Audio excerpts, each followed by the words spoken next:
Satu unit dump truck yang mengangkut puluhan rombongan wisatawan terperosok ke dalam jurang sekitar 7 meter di bilangan Jalan Mala Hayati, kawasan Bukit Lamreh, Kecamatan Masjid Raya, Kabupaten Aceh Besar.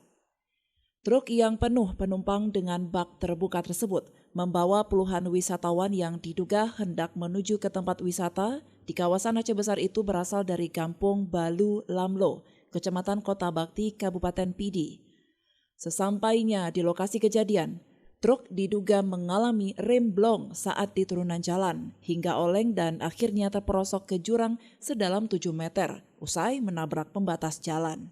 Kabag Ops Polresta Banda Aceh, AKP Iswahyudi, usai melihat kondisi para korban yang dirujuk ke Rumah Sakit Umum Zainal Abidin Banda Aceh mengatakan, ada sekitar 47 orang yang menjadi korban dalam kejadian tersebut, 4 diantaranya meninggal dunia.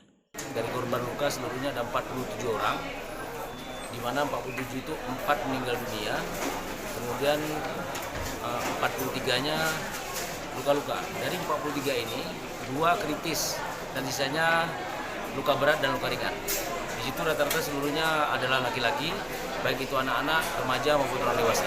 Adapun para korban yang meninggal dunia merupakan warga Kota Bakti Kabupaten Pidi, yakni Rehan berusia 14 tahun, Syakban 20 tahun, Saumi Ramadan 16 tahun, dan Mujibur Rahman 45 tahun. Dari Aceh Besar, Lala Nurmala melaporkan untuk Puja TV Aceh.